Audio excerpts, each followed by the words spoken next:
Been waiting a while to shoot this video. So, got one side of the Jeep finished. I finally got it out in the sunlight. You can take a look here. So I'm flipping it around in the garage, fix this side. So, similar to the other side, very similar. Rusty bits. So, that's how she used to look. You know, rust holes by the seat belt, that's pretty common. Same on the other side. Rust hole there by the Jeep logo where the pillar is. Had to fix that on the other side. Rust holes in the fender. That was pretty much the same as the other side. Let's go look at the other side. Here's the old girl. All listed up. Now we got new lift springs. Shock's not in yet. Extended brake lines.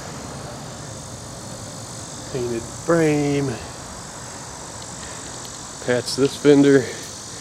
Didn't paint it. Just patched it. Got the primer on this side now.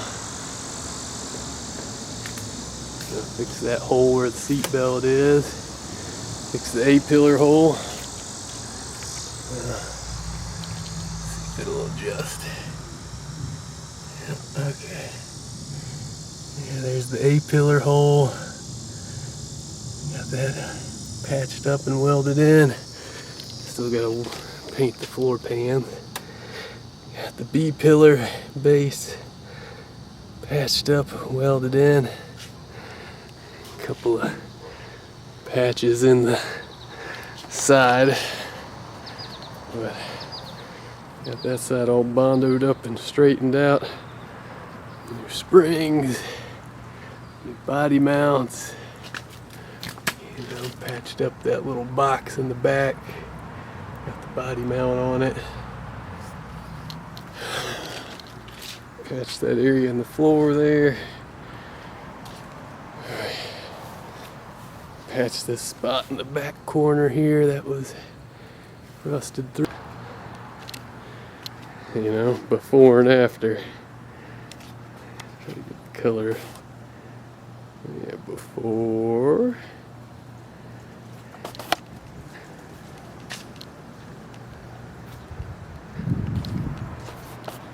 After. Once that gloss is on it, it'll really pop. Alright, cool. Subscribe to see more.